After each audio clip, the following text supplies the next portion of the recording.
La enseñanza del día de hoy lleva por nombre la obra imparable de Dios. Y hoy en esta noche vamos a ver por qué la obra de Dios es imparable, porque nadie la puede detener, porque nadie puede hacerle obstáculo, porque nadie la puede apagar y porque bajo ninguna circunstancia nada ni nadie la puede vencer.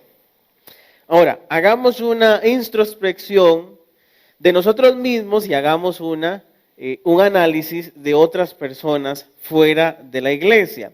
En otras ocasiones, en otros martes, hemos hablado de que este mundo es un mundo cruel, oscuro, corrupto, lleno de pecado, lleno de malicia, lleno de malas intenciones y ambiciones que afectan al mundo en general, a todas las personas en general. Y ese mundo cruel y lleno de oscuridad conduce a más crueldad y oscuridad. La violencia genera más violencia, la oscuridad genera más oscuridad, la crueldad genera más crueldad. Ahora, después de analizar ese mundo oscuro y corrupto a causa del pecado, analicemos las consecuencias que tiene ese mundo en las personas. Si vivimos en un mundo cruel, probablemente hayan personas crueles, de naturaleza cruel. Si vivimos en un mundo oscuro, habrán personas llenas de oscuridad. Y si vivimos en un mundo corrupto, habrán personas llenas de corrupción. Aquí la cuestión entonces es que si hay este tipo de personas, ¿habrá alguna que pueda cambiar? ¿Habrá alguna que pueda abandonar esa naturaleza corrupta, esa naturaleza oscura, esa naturaleza cruel para tomar otro tipo de actitud, para tomar otro tipo de vida, para tomar otro tipo de estilo en su convivencia hacia sí mismos, dejar de ser crueles, por ejemplo, con sí mismos, hacia otras personas? Esta pregunta, si hay alguien que puede cambiar, conocemos la respuesta en simples términos. La palabra nos dice que sí, nosotros, todos los seres humanos, podemos cambiar. De hecho, esto es una pregunta que se ha hecho la filosofía, hablando de la semana pasada, por mucho tiempo, por muchísimo tiempo. Los filósofos se han preguntado si el ser humano nace o se hace malo. Si nace bueno y el mundo lo corrompe, o nace malo y el mundo es una reproducción de su maldad. Teológicamente la respuesta es muy simple: el hombre nace malo. ¿Por qué? Porque nacemos desde Adán, desde el pecado de Adán, el hombre nace con esa naturaleza adánica, con esa naturaleza pecaminosa. Por ende, nace de una vez predispuesto hacia la maldad, la corrupción, la crueldad. Pero el hombre puede hacerse bueno. Eso es lo que no ha descubierto la filosofía.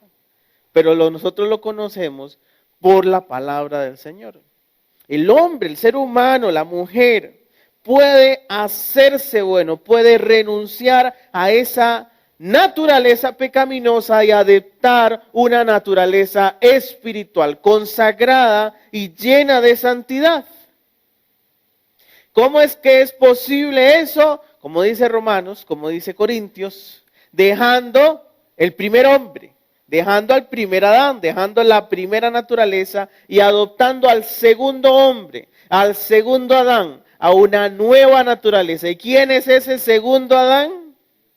Cristo Jesús. En el momento que aceptamos a Cristo Jesús en el corazón, renunciamos al mundo cruel y oscuro por uno lleno de santidad y bondad. Es muy simple. La cuestión en realidad es muy simple. Pero al Señor, como le gusta enseñarnos con ejemplos bien claros, el Espíritu Santo llevó a Lucas a registrar una comunidad, una ciudad, que comparado con el resto del mundo, su oscuridad y su crueldad eran incomparables. Hoy vamos a analizar el caso de la ciudad de Corinto. Y cuando hablamos de Corinto, describir esa ciudad como oscura, como cruel y como corrupta es incluso insuficiente. Esas palabras ni siquiera le hacen mérito a lo que era la ciudad de Corinto. Entonces contestemos la pregunta. ¿Hay alguien que puede cambiar? Vamos a contestarlo a la luz de la palabra en el libro de Hechos, capítulo 18. Y vamos a leer a partir del versículo 1. Nos ponemos en contexto antes de la lectura. Nos encontramos en el segundo viaje misionero del apóstol Pablo y su equipo. Ellos ya han venido visitando, aunque originalmente querían visitar la provincia de Asia, primero visitaron la provincia de Macedonia y ahora se encuentran en la provincia de Acaya, lo que es la actual Grecia, lo que es el actual país de Grecia. Ya vimos la semana pasada qué pasó con Pablo en Atenas, cómo Dios lo llevó a comprender las necesidades de los atenienses, de los griegos, a partir incluso de su poesía, de su filosofía. Hoy vamos a ver otra iglesia en la provincia de Acaya, otra ciudad llamada Corinto. Hechos 18, versículo 1. Después de estas cosas, Pablo salió de Atenas y se fue a Corinto. Y halló ahí un judío llamado Aquila, natural del Ponto, recién venido de Italia, con Priscila, su mujer, su esposa, por cuanto Claudio, el emperador, había mandado que todos los judíos salieran de Roma. Entonces fue a ellos y como eran del mismo oficio, se quedó con ellos y trabajaban juntos, pues su oficio era el de hacer tiendas, igual que el apóstol Pablo.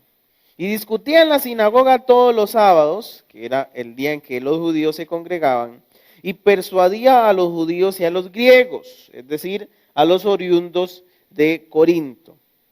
Cuando Silas y Timoteo vinieron de Macedonia, Pablo estaba entregado por entero a la predicación de la palabra, testificando a los judíos que Jesús era el Cristo. Pero oponiéndose y blasfemando esto, les dijo, sacudiéndose los vestidos, vuestra sangre sea sobre vuestra propia cabeza. Mi conciencia está limpia, desde ahora me iré a los gentiles. Salió de allí y se fue a la casa de uno llamado Justo, temeroso de Dios, la cual estaba junto a la sinagoga. Crispo, alto dignatario de la sinagoga, creyó en el Señor con toda su casa. Y muchos de los corintios al oír creían y eran bautizados. Entonces el Señor dijo a Pablo en visión de noche, no temas, sino que habla y no calles, porque yo estoy contigo y nadie podrá sobre ti la mano para hacerte mal, porque yo tengo mucho pueblo en esta ciudad. Yo que usted subrayo esa frase. Y se detuvo allí 1 año y 6 meses, enseñándoles la palabra de Dios. Pero siendo Galión procónsul de Acaya, los judíos se levantaron de común acuerdo contra Pablo y lo llevaron al tribunal, diciendo, este persuade a los hombres a honrar a Dios contra la ley. Al comenzar Pablo a hablar, Galión dijo a los judíos, si fuera algún agravio o algún crimen enorme, judíos, conforme a derecho, yo os lo toleraría. Pero si son cuestiones de palabras, de nombres y de vuestra ley, vedlo vosotros, porque yo no quiero ser juez de estas cosas. Y los echó del tribunal. Corinto. Hablemos entonces de Corinto. Pablo se encuentra en la ciudad de Corinto.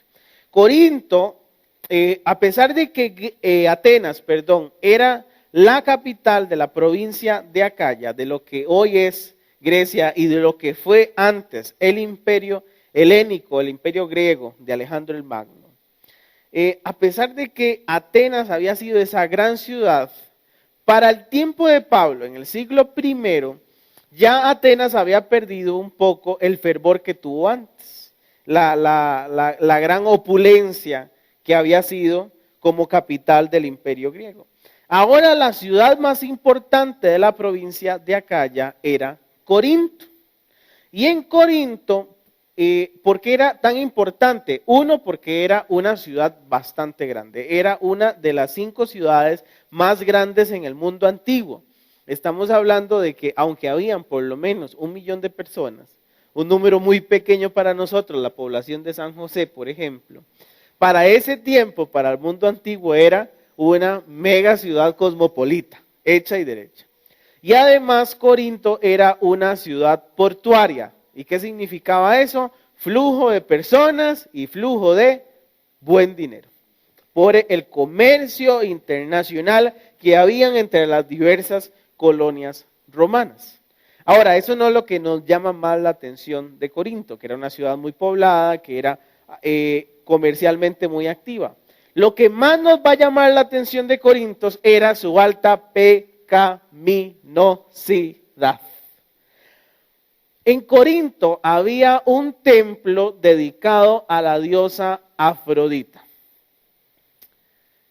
Afrodita era una diosa femenina dedicada a la fertilidad y a la sexualidad. La adoraban tanto romanos como griegos por igual. Sobre todo hombres. ¿Por qué? Si Artemisa era una diosa, ¿cuál género de personas iba a servirles? Iban a ser servidoras de Artemisa. Eran las mujeres. En el templo de Artemisa habían únicamente sacerdotisas. Esas sacerdotisas se les llamaba las hieródulas. Las hieródulas en el templo, dentro del templo, recibían las ofrendas de los que venían, entre comillas, a adorar a Artemisa. Pero fuera, bueno, ya a cambio de la ofrenda daban una bendición, entre comillas, que ahorita vamos a hablar de qué es esa bendición. Fuera del templo, las hieródulas se ponían debajo de las sandalias, en griego, una palabra que se traduce al español como sígueme. Entonces, en la calle veía a un hombre, les mostraban las sandalias les decían sígueme. ¿Y a dónde los llevaban? Los llevaban a centros de adoración sexual a Artemisa cerca del templo. ¿Cuál era esa famosa bendición que daban las sacerdotisas, que daban las hieródulas? Eran actos sexuales. Los hombres venían, daban ofrendas y ellos a cambio recibían de esas sacerdotisas, de esas hieródulas, actos sexuales. ¿Normales? No. Hablamos de que si la violencia y la oscuridad existen, se produce más violencia y oscuridad. Entonces, si existe depravación sexual, el resultado va a ser cada vez más depravación sexual. Históricamente se registran de Corinto cosas abominables, cosas que incluso mencionarlas en un altar podría ser hasta blasfemia. Para que me entiendan el nivel de perversidad sexual que se vivía en Corinto. Todas esas depravaciones sexuales que se vivían en esa ciudad estaban normalizadas, la gente las veía normal, las veía como algo bueno porque era parte de su culto idólatra a una diosa dedicada exclusivamente a la fertilidad y a la sexualidad. Entonces, claro, su forma de veneración a esa diosa iba a ser inmoral. Y la inmoralidad va a producir más inmoralidad. De hecho, en el mundo antiguo, cuando una persona, hablemos como si existiera Costa Rica en ese entonces, ¿verdad? Aunque ni siquiera estaba en el mapa. Pero hablemos de que un vecino nuestro aquí en Costa Rica se empieza a comportar con depravaciones sexuales. Entonces, nosotros, si hubiésemos pertenecido al mundo actual, nos hubiéramos referido a ese vecino como el Corinto. Entonces, incluso el nivel de depravación sexual de esa gente era tanto que el simple gentilicio de la gente que vivía ahí se había convertido en una ofensa para la gente que no vivía ahí. Decirle a un vecino, usted es un corintio, o se está acorintizando, era decirle, usted se está haciendo un depravado sexual igual que la gente de Corinto. Entonces, podemos comprender el nivel de bajeza que había en esa ciudad. Y a esa ciudad es la que va a predicar Pablo. A esa ciudad Dios remite su obra. Y lo que vamos a analizar hoy son 3 principios bíblicos acerca de la obra de Dios en Corinto, refiriéndonos a Corinto como lugares oscuros. Porque en la actualidad nosotros también conocemos lugares llenos de oscuridad, de crueldad, de abominación, de perversidad. Y por supuesto que conocemos personas que hoy les cabría muy bien la descripción o la ofensa, usted es un corintio. Pero Dios hace su obra incluso en lugares y en personas como esos. Número 1, Dios envía su obra a lugares oscuros. Lo primero que vamos a aprender, que el Señor nos muestra en este pasaje bíblico, en Hechos 18, es que a Dios le importa incluso esos lugares llenos de oscuridad y de tanto pecado. En nuestro comprender humano, en nuestra limitación humana, nosotros ya hubiésemos descartado un lugar así. Qué pereza tener que entrar a esa ciudad tan llena de pecado para que casi nadie me escuche, casi nadie quiera renunciar a esa vida de pecado por una vida de santidad. Si están tan normalizados, tan acostumbrados a la perversión y a la inmoralidad, ¿cómo entonces alguien va a acceder a cambiar ese estilo de vida por uno nuevo? Nosotros ya hubiésemos descartado un lugar así, pero Dios no. Dios más bien envía su obra a lugares así. De hecho, Dios no solo envía su obra ahí, sino que mantiene su obra por mucho más tiempo ahí que en otros lugares. En los viajes misioneros de Pablo, Pablo solo duró más de un año en 2 lugares. En Éfeso, que vamos a ver la próxima semana, y en Corinto, en el lugar que estamos viendo hoy. Y las 2 ciudades eran exactamente iguales, idólatras a diosas sexuales, nada más que en Éfeso era otra. Y ahí fue donde Dios mantuvo más su obra, donde Dios mantuvo más a su equipo misionero. El Espíritu Santo guió a Pablo, a Lucas, a Silas y a Timoteos al lugar más perverso del mundo antiguo para predicar su palabra. Y que enviara a ese equipo misionero demuestra un profundo interés de Dios por ese lugar tan perverso y tan oscuro. Y no solo envía a su equipo misionero, sino que lo mantiene ahí por mucho más tiempo que en otros lugares. Así que Dios no solo está interesado, tiene más bien sumo interés, tiene más interés de predicar ahí que predicar incluso en otros lugares.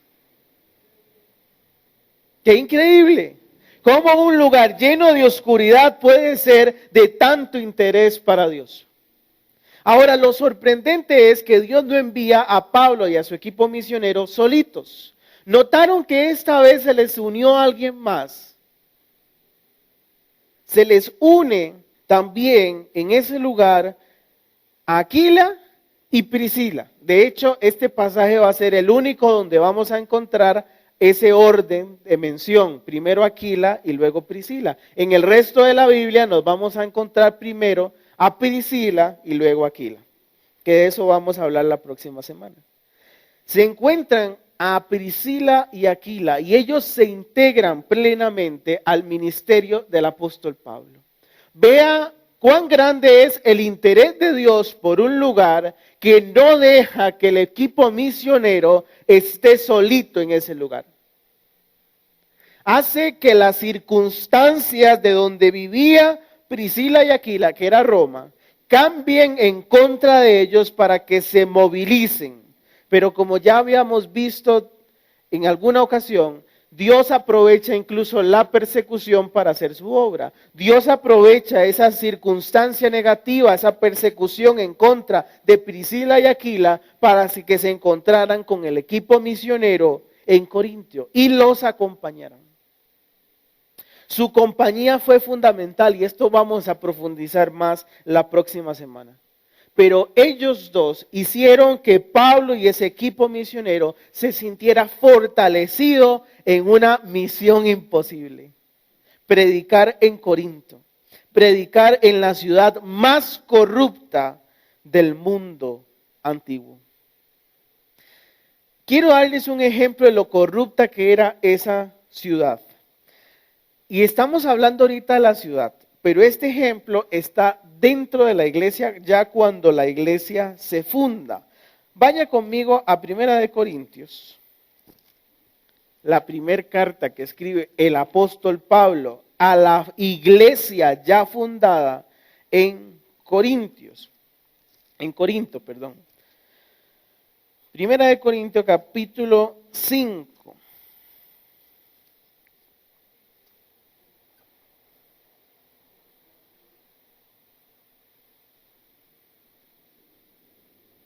Amén. Su Biblia tiene título, tiene epígrafe antes de ese verso. ¿Alguien me puede decir cómo se llama el epígrafe? Un caso de inmoralidad juzgado. Entonces ya puede ir conociendo hacia dónde vamos. Ojo, nosotros en Hechos 18 nos estamos enfrentando a la ciudad. En este pasaje nos estamos enfrentando a la iglesia que se fundó en esa ciudad. En este pasaje, en Hechos 18, no estamos hablando de cristianos convertidos, todavía no. Pero en 1 Corintios capítulo 5 estamos hablando de los cristianos que ya se integraron a la iglesia. Y ojo el caso. Se ha sabido que hay entre vosotros fornicación. Y evidentemente la ciudad, eso era lo que más abundaba. Entonces el problema que más tenían que enfrentar los pastores en Corinto, ¿cuál era? El de la fornicación, el de los pecados sexuales. Pero dice el apóstol Pablo, y fornicación, ¿cuál ni aún se nombra entre los gentiles? Y ojo, esto ya nos tiene que volar la cabeza. Porque para que Pablo diga que el caso era innombrable entre los gentiles que ya practicaban normalmente la fornicación, estamos hablando de un caso bien jalado del pelo. Estamos hablando de un caso que ni siquiera se da entre inconversos, que ni siquiera se nombra entre inconversos. A tal extremo que alguno tiene a la mujer de su padre. No estamos hablando en este caso de que hubiera un incesto con la mamá, propiamente no, sino con la madrastra. Pero igual, quiéralo o no, es un incesto indirecto. Una persona dentro de la iglesia estaba manteniendo relaciones sexuales con la madrastra. Cierto, ahora sí comprendemos por qué ni siquiera se menciona ese pecado dentro de las esferas de los gentiles, de los inconversos. Dice el 2, si vosotros estáis envanecidos, ¿no deberías más bien lamentarlo y haberlo quitado de medio de vosotros al que cometió tal acción? Ciertamente yo, ausente en cuerpo, porque Pablo ya no estaba en Corinto para ese entonces, pero presente en el espíritu, como si estuviera presente, he juzgado al que tal cosa ha hecho. Y luego habla de cómo someterlo a la disciplina, y en 2 Corintios nos damos cuenta de que ese pecador se arrepiente.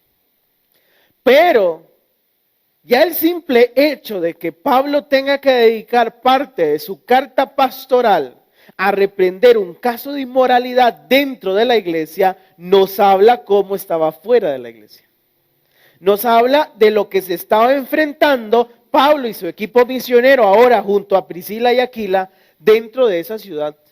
La tarea no era fácil.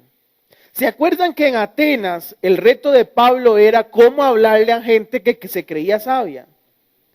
Aquí el reto no es ese, no es tanto predicarles y debatir con ellos. Aquí el reto es cómo hago que ellos acepten la santidad de Dios, la santidad de la salvación en una ciudad tan acostumbrada a los pecados sexuales, tan así que ni siquiera es pecados para ellos. Un reto difícil, ¿verdad? Pero al Señor no le importó eso. Al Señor no le importó los pecados sexuales de la ciudad, no le importó los errores que pudieran cometerse en una iglesia ya fundada, no le importó la perversidad de esa gente, no le importó su oscuridad, no le importó su corrupción, no le importó nada de lo que ellos hacían o pensaban.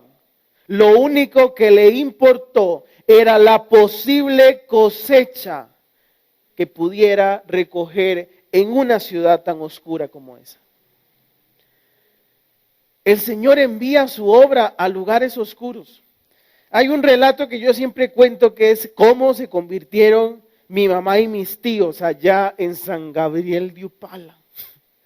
Ese pueblito es el pueblito más alejado que pueden conocer ustedes. Desde la civilización hay que entrar en carro horas y horas en camino de lastre para poder llegar al lugar donde ellos crecieron. El vecino más cercano se encontraba a 20 kilómetros de la casa de ellos. Estaban solos y eran un aterro de borrachos. Pero aún así, Dios hizo que alguien llegara. Dios envió a un mensajero que cruzó ríos, que cruzó lastre a caballo para predicarle a ese aterro de borrachos. Y mi mamá cuenta que la noche que se convirtieron, mi tío Ulises, que ahora es pastor, estaba borracho cuando se convirtió. Este tipo de relatos y lo que nos cuenta el Espíritu Santo en Hechos 18 nos demuestra que al Señor no le importa qué hayamos hecho. No le importa nuestro pasado, no le importa nuestro contexto, no le importa la perversidad, la oscuridad o la crueldad. Al Señor le importa enviar su plan de salvación aún a lugares donde nosotros ni siquiera entraríamos. Al Señor lo que le importa es enviar su obra, sin importar dónde, qué hagan en ese lugar. Primera de Timoteo capítulo 2 versículo 4 dice que el Señor quiere que todos los seres humanos sean salvos. Y segunda de Pedro capítulo 3 versículo 9 dice que el Señor no quiere que nadie perezca, sino más bien lleguen al conocimiento de la verdad. ¿Qué nos enseña este principio? De que no importa lo que nosotros hayamos hecho. No importa el contexto donde crecimos. No importa cuán bajo hayamos caído en la inmoralidad, la perversión o la corrupción. El Señor siempre tiene misericordia para extender su mano al pozo más hondo y sacarnos de ahí. Esa es la obra del Señor, sacarnos a nosotros de lugares oscuros, del pozo más profundo. Y si el Señor ya lo hizo con nosotros, ahora entonces vamos a apoyar esa obra de Dios para llegar a los lugares más oscuros. Tal vez yo no pueda ver el fondo de ese hoyo, pero tal vez puedo lanzar una cuerdita y ayudarle a la gente que está en el fondo más oscuro a salir de él. Si Dios envió su obra a nosotros, también nosotros podemos ahora apoyar esa obra de Dios para otros. Principio número 2. Dios multiplica su obra aunque parezca imposible. Estamos hablando de un lugar como Corinto. Inmoralidad, perversidad, oscuridad, crueldad, corrupción. La peor de las ciudades en el mundo antiguo. Tan así que su gentilicio era una ofensa. Imagínese que la palabra tico sea una ofensa. Usted es un tico. Lo que quiera que eso signifique. En el mundo antiguo, decirle a alguien, usted es un corintio, era una ofensa. A ese nivel de perversidad. Entonces, si estamos hablando de un lugar tan oscuro, ¿puede alguien salvarse en ese lugar tan oscuro? ¿Puede alguien cambiar en ese lugar tan oscuro? ¿Puede alguien renunciar a su vieja naturaleza y seguir viviendo con una nueva naturaleza en medio de esa ciudad? Porque una cuestión es que Dios envíe su obra, porque envió a los predicadores, los envió. Otra cosa es que la gente reciba el mensaje de los predicadores. Dios puede enviar 1001 evangelistas al lugar, pero alguien va a responder. Sí, alguien va a responder, alguien va a aceptar. En el versículo 7 y 8 nos menciona el nombre de dos personas que reciben el mensaje de salvación de parte del equipo misionero. Justo, temeroso de Dios, y Crispo, dignatario de la sinagoga, que cree el mensaje de Pablo y va y se bautiza a él y su casa. Esos dos nombres, ¿por qué están ahí? Porque fueron entonces la semillita con la cual empezó a germinar la palabra de Dios. Fueron entonces los primeros convertidos en una ciudad tan oscura. Incluso inmediatamente después de que ciertas personas hayan rechazado el mensaje de salvación. Los judíos lo rechazan en la sinagoga, pero Justo y Crispo aceptan ese mensaje de salvación.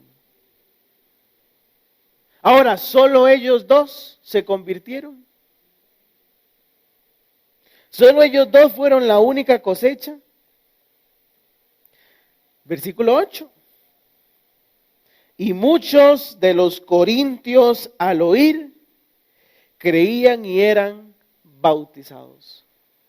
¿Por qué se mencionan Justo y Crispo y no el resto de corintios? Porque Justo y Crispo fueron las primicias de una multiplicación muy, pero muy grande.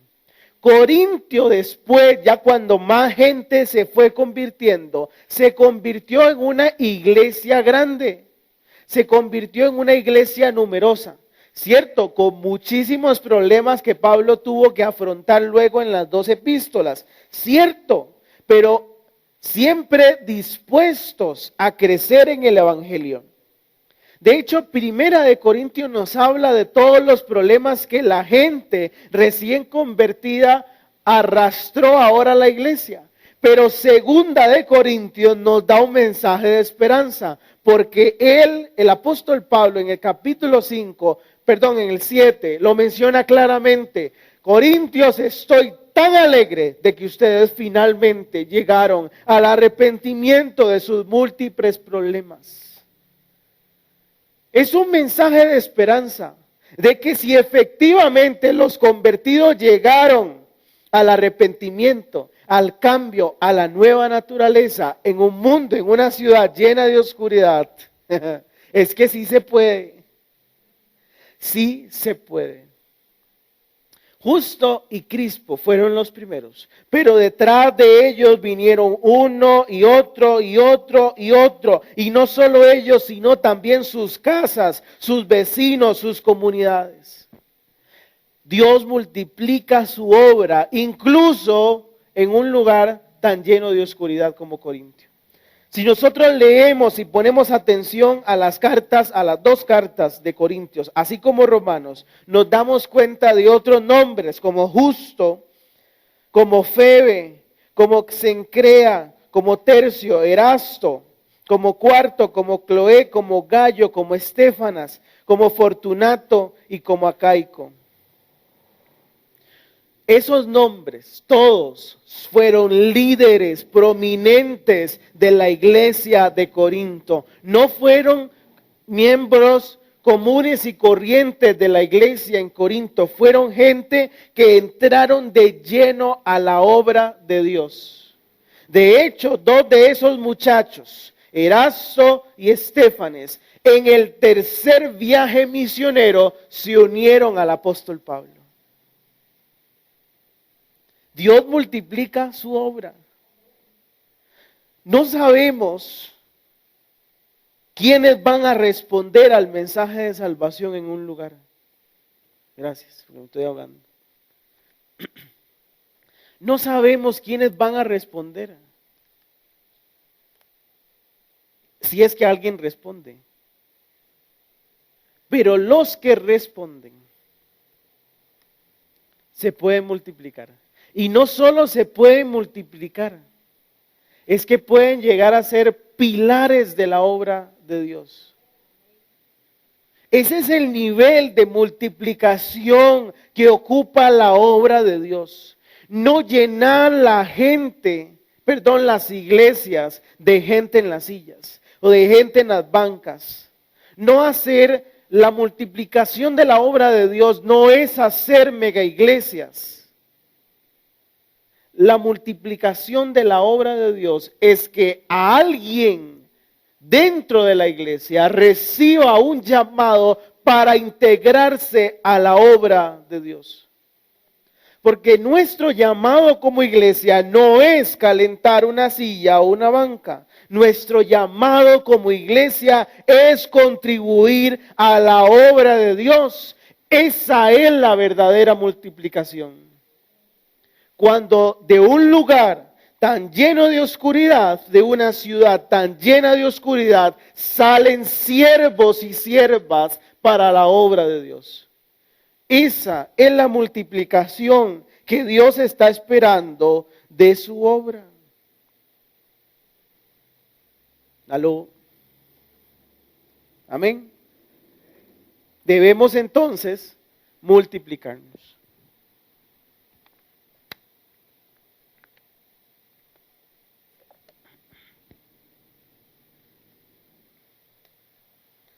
Y punto número 3, Dios protege su obra en la adversidad. Evidentemente, como en el resto de ciudades, Pablo se iba a enfrentar a un problema. Pablo se iba a enfrentar a la oposición y a la persecución. Y después de predicar por cierto tiempo, por más de un año, los judíos llevan a Pablo una vez más a tribunales. De hecho, en las epístolas de Pablo nosotros vamos a encontrar muchísimos aspectos legales. Pablo se hizo un abogado hecho y derecho. Tanto lo llevaban a tribunales que terminó aprendiendo derecho. Y una vez más se llevan a Pablo a tribunales. Ojo, pero ahora sí, pensemos cómo le había ido antes en tribunales. Nunca le había ido bien. O lo echaban de la ciudad, o le pedían que se fuera, o lo condenaban, o lo apaleaban sin sentencia, como en Filipo.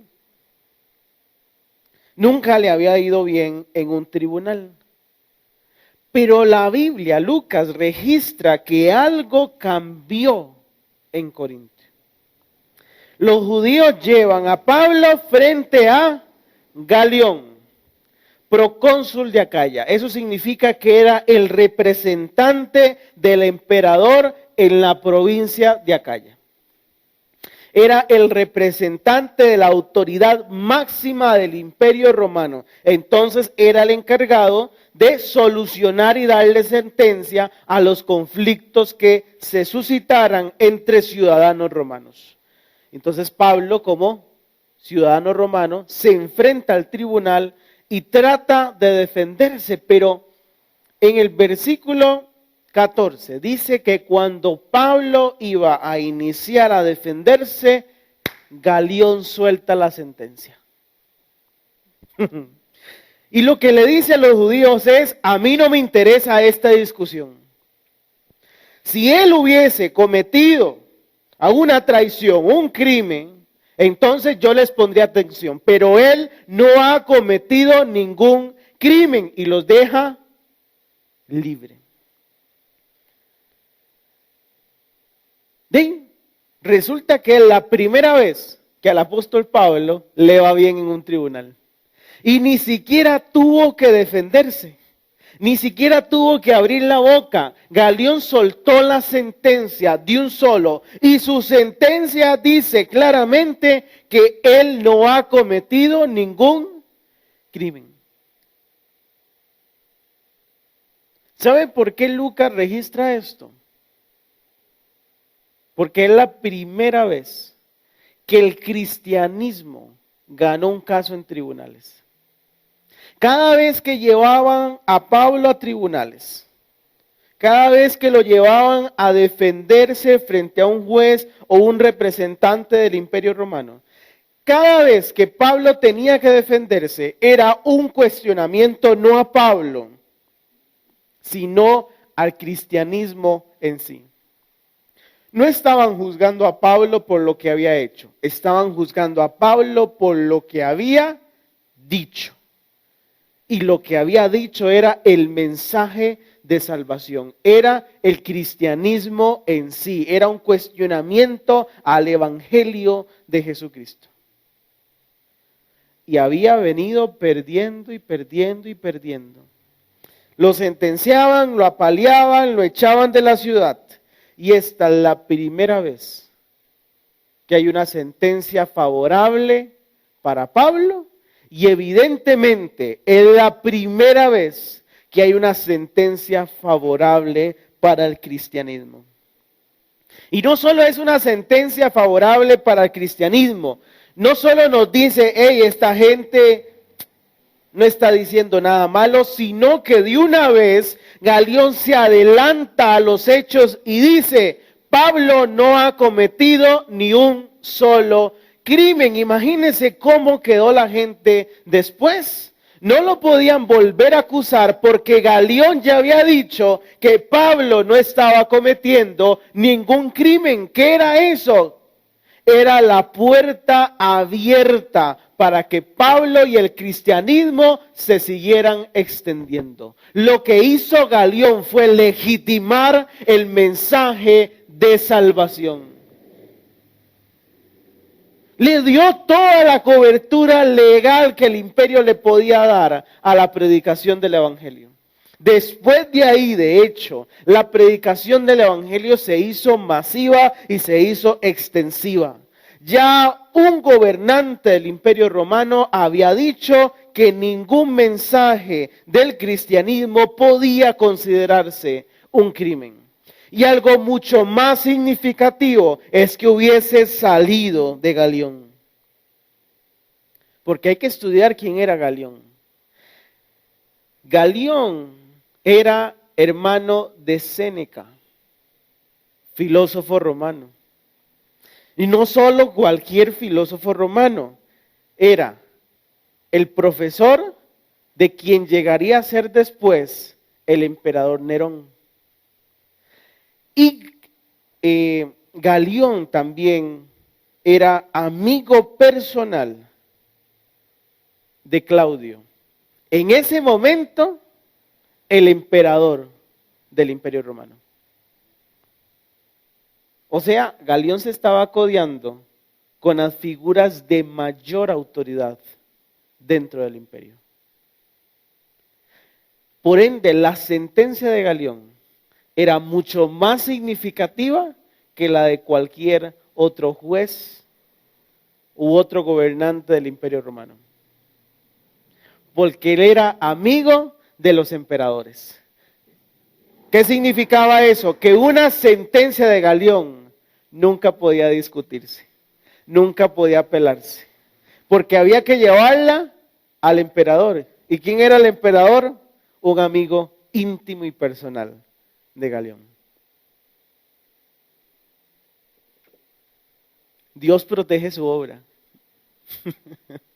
Dios protege su obra y para protegerla va a utilizar a las personas que nosotros menos nos imaginemos.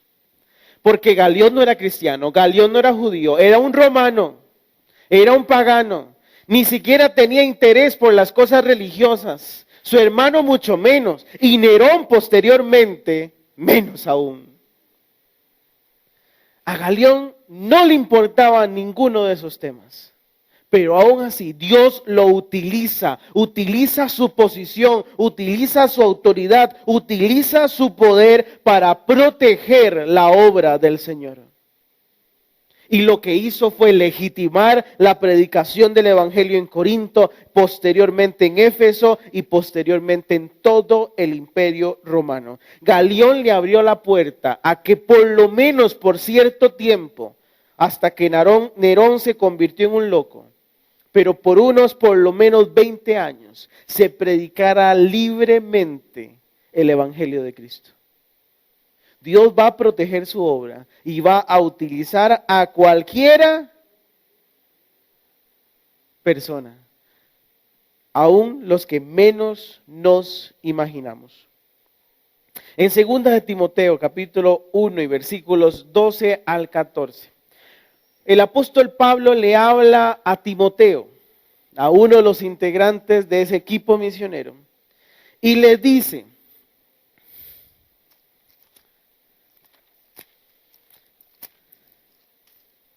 en 2 de Timoteo, capítulo 1, versículo 12.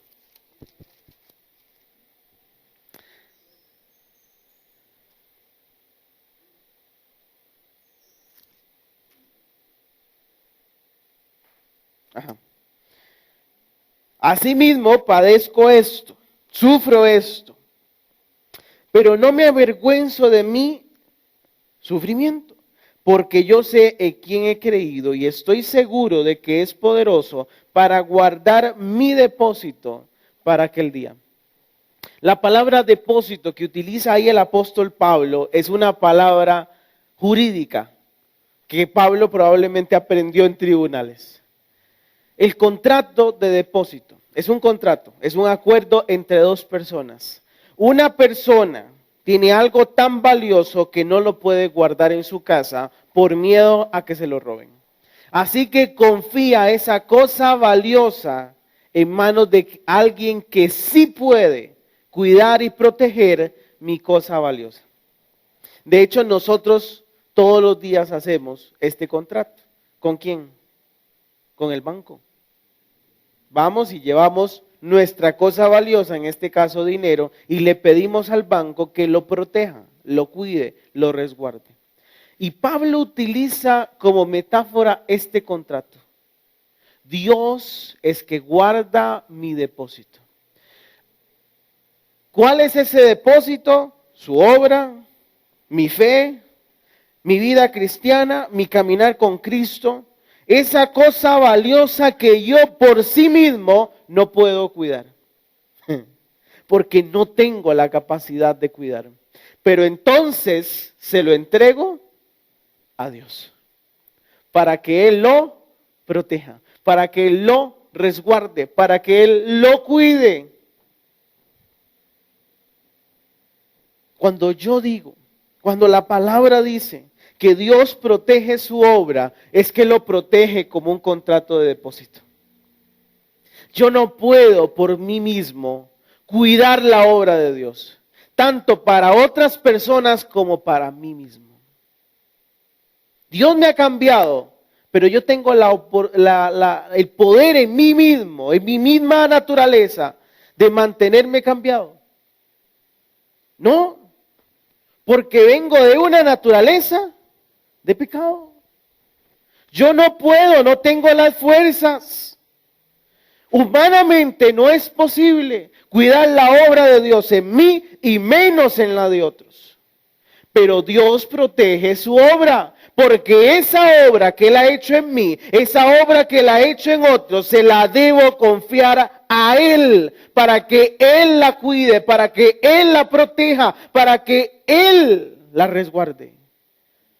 Ese es el depósito que tenemos que hacer. Dios envía su obra, Dios envía mensajeros para predicarnos, evangelistas para enseñarnos. Dios hace que esa obra se multiplique en mí, se multiplique en usted, se multiplique en los demás. Dios nos hace incluso partícipes de su obra. Qué lindo, sí, pero alguien tiene que cuidar esa obra. Y no soy yo. Porque no puedo. No puedo. Humanamente, no puedo comparar mis fuerzas con la obra de Dios. Si Dios prospera en un lugar oscuro, ¿quién soy yo para oponerme o para tratar de guardar esa obra? No soy nadie. Por eso Dios se hace mi banco.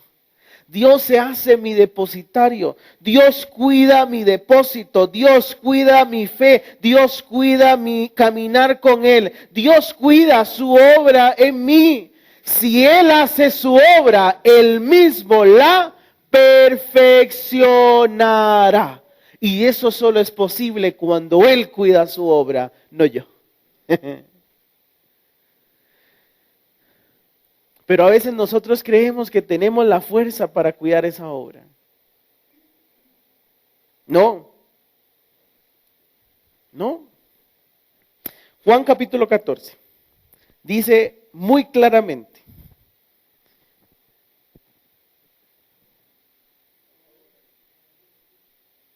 Sí, no dije el versículo.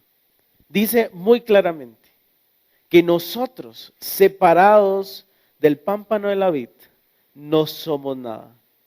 No podemos dar fruto, no podemos cuidar ese fruto, no podemos hacerlo multiplicar. Solo pegados a la vid, solo permitiendo que el Señor de la vid corte los malos frutos para que yo dé más. Solo permitiendo que el Señor de la vid guarde la cosecha, solo permitiendo que el Señor de la vid conserve la cosecha, solo permitiendo que el Señor de la vid cuide su cosecha, solo así yo podré dar fruto.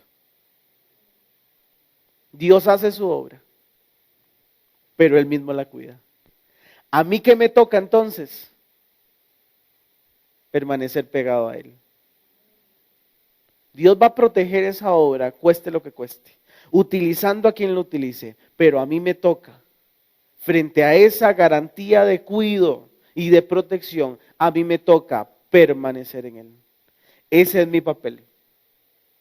Y cuando yo permanezco en Él, Él va a hacer lo imposible para cuidar su obra. Y cuando Él hace lo imposible para cuidar su obra, nada la puede parar. Ahora sí. Nadie puede hacerle frente a una obra que Él está cuidando, a una obra que Él está protegiendo, a una obra que Él está resguardando. Nadie puede parar la obra de Dios cuando Él es el mismo que la protege. Pero nos toca entonces someternos debajo de su protección y de su cuidado, someternos debajo de su autoridad, someternos debajo de su continua obra y perfeccionamiento en nosotros. ¿Qué tal si hacemos un compromiso hoy de permanecer en Él para que Él cuide la obra que inició en nosotros? Amén. Padre, te damos muchas gracias por la enseñanza del día de hoy en la cual tú nos has confrontado respecto a lo que nosotros éramos en un antiguo tiempo, a lo que hacíamos, a dónde veníamos, de dónde veníamos, a lo que estábamos acostumbrados, a lo que habíamos normalizado en una vida de corrupción y de perversidad y de mucho pecado. Señor, gracias porque tú nos sacaste de este mundo.